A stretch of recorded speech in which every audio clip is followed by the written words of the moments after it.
नमस्कार मित्रों, ये वीडियो है बांग्लादेश, पाकिस्तान, अफगानिस्तान में जो हिंदुओं पे दमन हो रहा है वो हिंदू भारत में लाए जा सके उसके लिए कानून के बारे में। पाकिस्तान, बांग्लादेश और अफगानिस्तान में हिंदुओं पर बड़े पैमाने पे दमन हो रहा है। ये बात तो आप बहुत सारे यूट्यूब पे आपको वीडियो मिलेगी, इस चैनल में भी आपको एक वीडियो मिलेगा जिसमें बताया गया है कि पाकिस्तान में किस तरह से हिंदुओं पे दमन होता है। और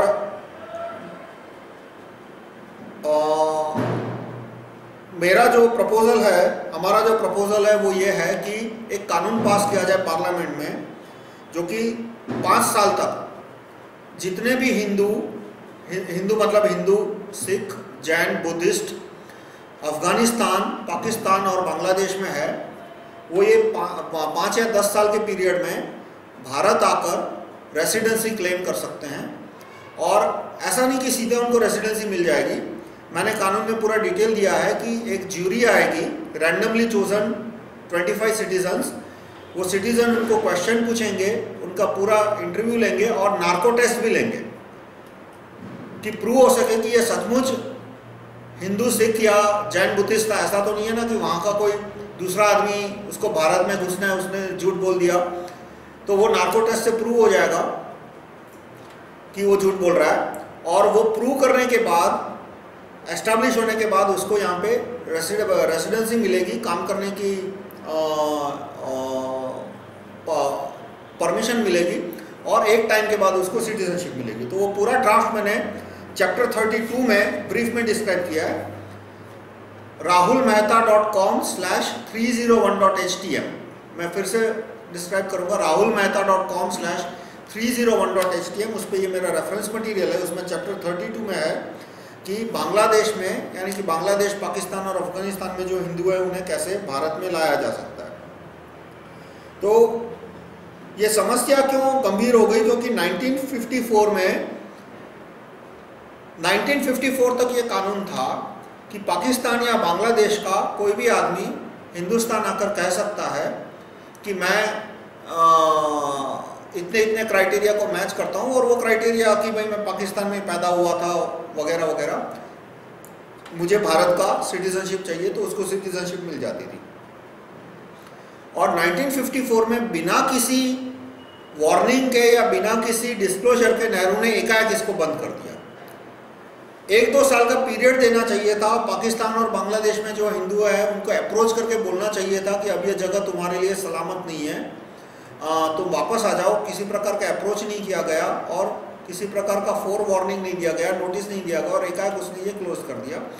तो जो हिंदू पाकिस्तान में थे और बांग्लादेश में थे, अब वो वापस आने का रास्ता उनके लिए बंद हो गया।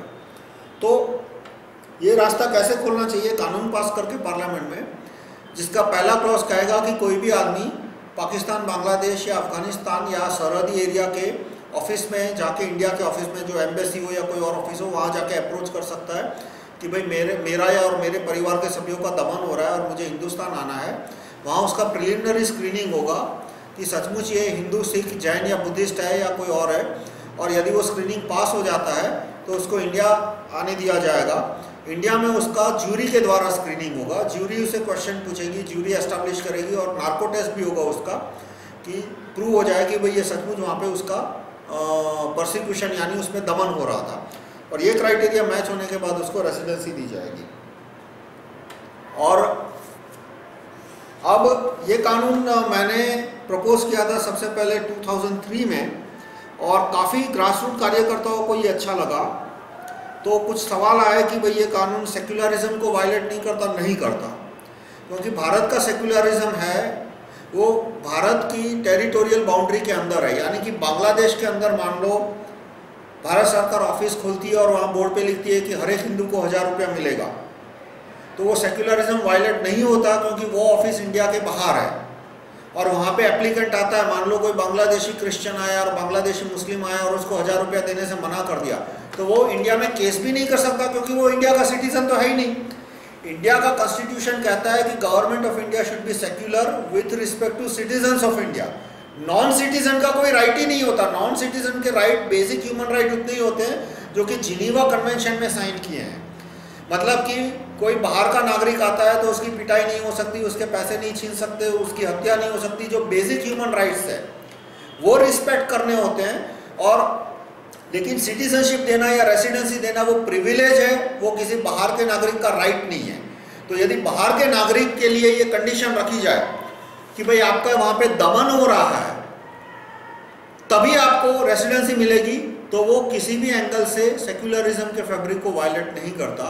और कंडीशन में ये भी रखा जाए कि यदि आप इंडिक रिलीजन को फॉलो करते हैं, इंडिक रिलीजन यानी कि जो धर्म भारत में बने हैं, जैसे हिंदू धर्म, सिख धर्म, जैन धर्म, बुद्धिस्ट धर्म वगैरह, तो ही आपको रेसिडेंसी मिलेगी। तो भी वो सेक्युलरिज्म को वायलेट नहीं करता, क्योंकि ये कंडीशन हमने किस पे अप्लाई कर रहे हैं?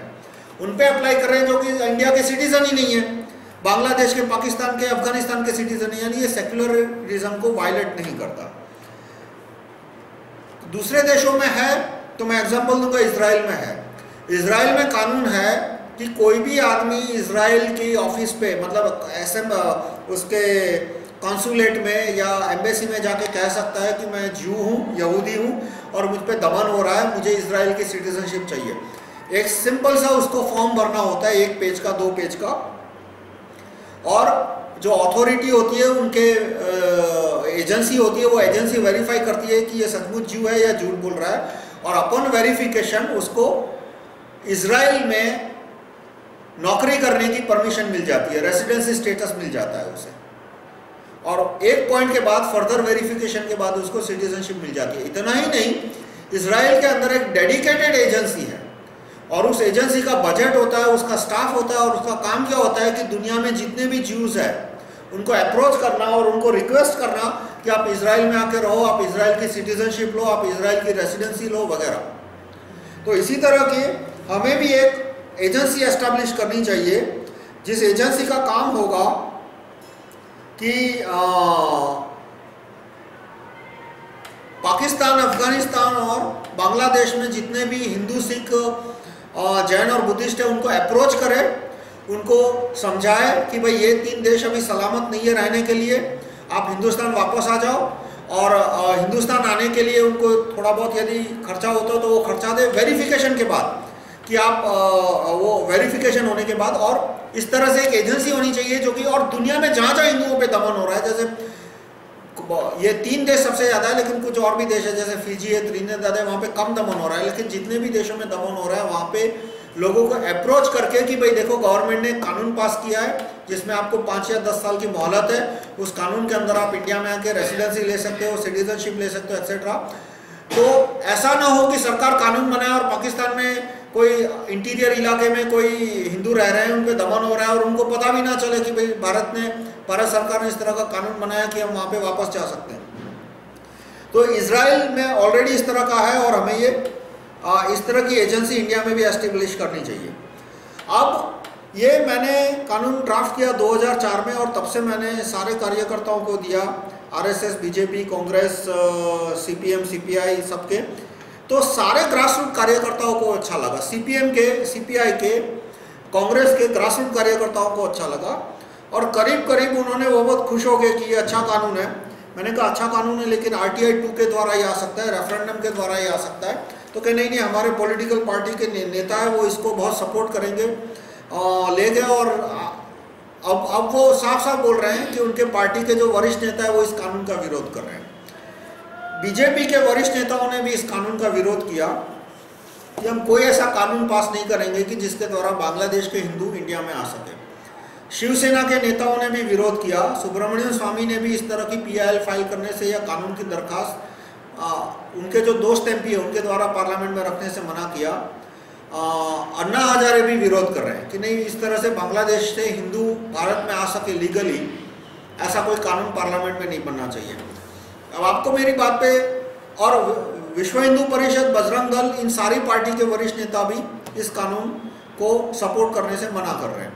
आपको यदि मेरी बात पे विश्वास नहीं आ रहा तो मैं आपसे रिक्वेस्ट करूंगा कि आप अपने नेता को कांटेक्ट कीजिए, फ़ोन, ईमेल, ट्विटर, जिसके द्वारा, और पूछिए उसको।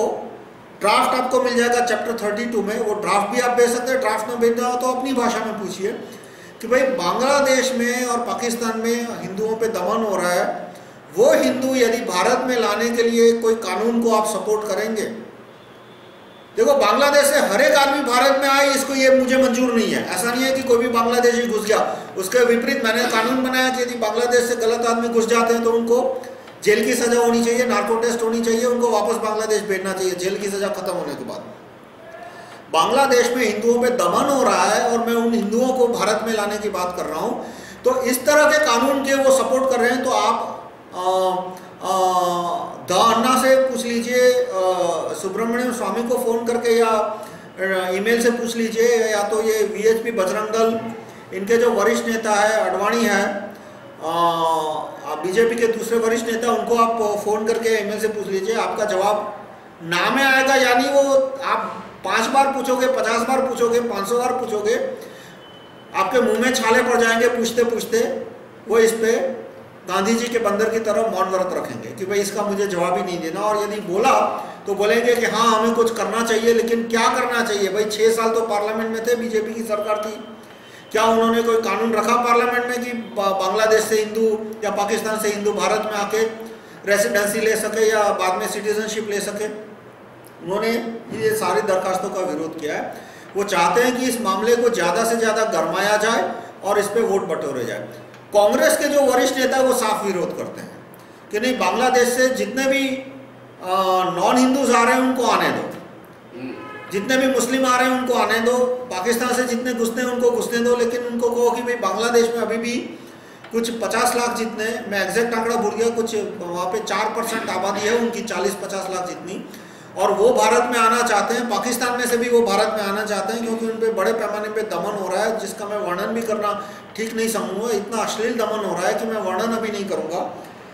लेकिन आप यूट्यूब पे दूसरी वीडियो, तो वो साफ मना करते हैं कांग्रेस के सारे नेता। फिर वो सोनिया गांधी हो, वो भी विरोध कर रही है, और कांग्रेस के दूसरे नेता जैसे मनमोहन सिंह भी इस कानून का विरोध कर रहे हैं, चिदम्बरम ने भी इस कानून का विरोध किया है, सब ये कानून का विरोध कर रहे हैं।